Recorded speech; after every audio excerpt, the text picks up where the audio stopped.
Next city है मसूलीपट्टनम।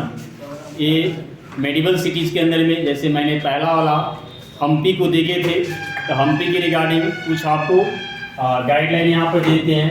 तो हम्पी ये था विजयनगर का कैपिटल था, तो मैं मसूलीपट्टनम को देख लूँगा। ये विजयनगर का कैपिटल था। हम यहाँ का फेमस रूलर जो था वो कृष्णदेव राय थे, जिनके रिगार्डिंग बाबर ने ही बताया कि साउथ इंडिया के अंदर में अगर कोई पावरफुल अगर रूलर रहा तो कृष्णदेव राय है। और इसी हम्पी में, ये हम्पी किसके लिए फेमस था? तो हम्पी फेमस था आपका कॉटन वगैरह के लिए, कॉटन के लिए फेमस था, स्पाइसेस के लिए फेमस था, इन दोनों चीज़ के लिए फेमस था हम्पी।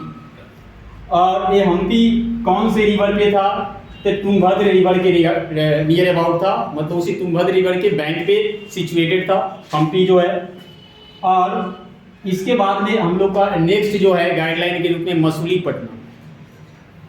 देखिए, मसूलीपट्टनम को मछलीपट्टनम भी बोला जाता है। मछलीपट्टनम क्यों बोला जाता है? तो इस टाउन का जो गेट था, उस गेट पे डेकोरेट किया गया था मछली के आई के हेल्प से।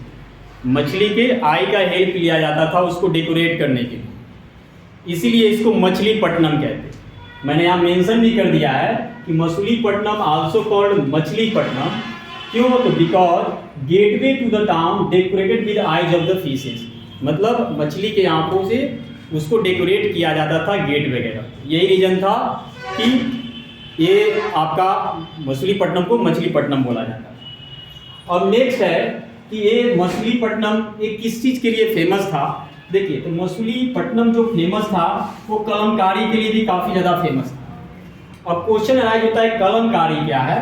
तो कलमकारी में क्या होता है कि उस टाइम में सिल्क हुआ, कॉटन हुआ, इसके क्लोथ पे, सिल्क और कॉटन के क्लोथ पे बम्बू का जो पार्ट होता था, बम्बू के पार्ट से पेन बनाया जाता है।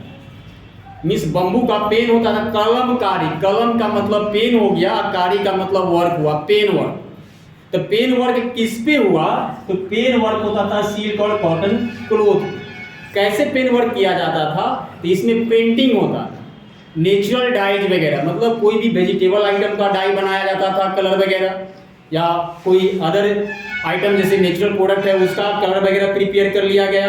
और बम्बू का जो पार्ट होता था उसको एज ए पेन के रूप में ट्रीट करके और इसके क्लोथ पे पेंटिंग किया जाता है, इसीलिए इसको हम लोग कलमकारी कहते थे। मीन्स कलमकारी क्या है? तो methods of painting, methods of painting है। कलम का मीनिंग पेन हो गया, कारी मीन्स वर्क हो गया। जैसे मैं यहाँ पे मेंशन भी कर दिया कि कलमकारी क्या है? तो methods of painting on cotton and silk cloth with bamboo pen and natural dye. अब आपके माइंड में आएगा कि सर नेचुरल डाई वगैरह कहाँ से आता था उस टाइम में? तो उस टाइम के अंदर में हमारा बंगाल का एरिया काफ़ी फेमस था, बंगाल का एरिया काफ़ी फेमस था। तो बंगाल वाले एरिया से इंडिगो वगैरह आया करता था, इंडिगो यानी नील वगैरह। तो इंडिगो वगैरह की सप्लाई की जाती थी, तो नेचुरल डाई के रूप में काम कर दिया। तो नेचुरल डाई का एक एग्जाम्पल हम लोग ले सकते हैं। अब it was major trading centre for kalamkari on textile which were famous in West Asia. ये जो कलमकारी था, ये जो प्रोसेस कहाँ फेमस था? ये वेस्ट एशिया और यूरोप में था। इसमें होता क्या था? तो इसमें एक टाइप का पैटर्न बना दिया जाता था, एक टाइप का पैटर्न बनाया जाता था, कलरफुल पैटर्न बना दिया, मान लिया जाए कि फ्लावर लाइक पैटर्न बना देता कलमकारी सिस्टम में, ताकि वो सिल्क और कॉटन का जो क्लोथ है देखने में अट्रैक्टिव लगे। तो इसकी ये प्रोसेस इस पर मेंटेन किया जाता था। अब नेक्स्ट हमारे पास एक मसूलीपट्टनम जो है, और कई चीज कहाँ पे इसका लोकेशन था और किस चीज़ के लिए और फेमस था? तो पोर्ट सिटी भी बोला जाता है। तो मसूलीपट्टनम पोर्ट सिटी है। और ये कहाँ पे? तो आप लोग देखिए यहाँ के इंडिया का जो मैप वगैरह हम लोग देखते हैं, तो उस इंडिया के मैप वगैरह में ये जो हमारा ईस्टर्न पार्ट है, ईस्टर्न कोस्टल लाइन है, ईस्टर्न कोस्टल लाइन की हम लोग नॉर्दर्न पार्ट को क्या बोलते हैं? नॉर्दर्न सरकार बोल देते हैं। और ये वाला पार्ट है कोरोमंडल कोस्ट, यहीं पे कृष्णा रिवर वगैरह, यही कृष्णा रिवर के डेल्टा पे, ये कृष्णा रिवर है, यहीं पे कृष्णा रिवर का डेल्टा फॉर्म होता है, और यही डेल्टा पे मसूलीपट्टनम, मीन्स मसूलीपट्टनम कहाँ है? तो कृष्णा रिवर के डेल्टा पर था। और उस सिचुएशन में अब क्या होगा? तो किसके लिए भी फेमस है? तो पोर्ट सिटी के लिए। पोर्ट के लिए, सिटी के लिए क्यों फेमस था? तो क्योंकि जो भी अदर एरिया से जो लोग आते थे, मर्चेंट्स वगैरह आते थे, वो यहीं से इसको परचेज करके फिर अपने एरिया में जाकर के सेल करते थे। तो अब यहाँ पर क्या होगा कि ये इसको हम लोग पोर्ट सिटी का रीजन, एक और क्या होगा कि बे ऑफ बंगाल का लोकेशन है यहाँ पे, सी रूट मिल जाएगा यहाँ से, तो बे ऑफ बंगाल का लोकेशन है इस साइड में आपका। अब कौन सा किंगडम था, ये क्वेश्चन अराइज होता है कि यहाँ पे किंगडम किसका था मछलीपट्टनम के अंदर में, तो गोलकोंडा किंगडम। कौन सा?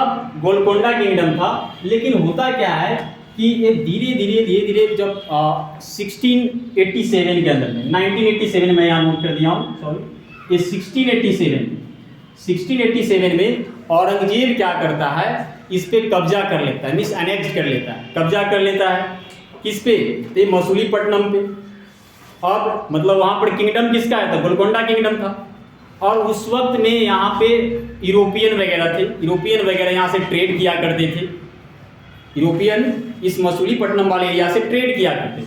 अब क्या करेगा यूरोपियन, और यूरोपियन मर्चेंट है और औरंगजेब है, दोनों के बीच में कम्युनिकेशन सेटअप नहीं बन पाता, तो सेटअप नहीं हो पाएगा। तब लास्ट में यूरोपियन चाहते हैं कि भाई हम अलग जगह पे, मतलब एक अपना जो सेंटर है, हम सेंटर को चेंज करते हैं। और वो यहीं के बाद वो लोग सेंटर को चेंज करते हैं और कहाँ चले जाते हैं सेंटर को चेंज करके, एक हमारे मद्रास वाला एरिया हो गया, मद्रास के एरिया में जाएंगे, मद्रास जिसको हम लोग चेन्नई बोलते हैं अभी, कलकत्ता वाले एरिया में चले जाते हैं जिसको हम लोग कोलकाता कहते हैं, और आपका बम्बे वाला एरिया में चले जाएंगे जिसको मुंबई कहा जाता है। तो इस एरिया में वो लोग जाकर के अपना ट्रेड सेंटर यूरोपियन सेटअप कर लेते हैं। तो ये आपके आज का ये लेक्चर था मछलीपट्टनम के रिगार्डिंग।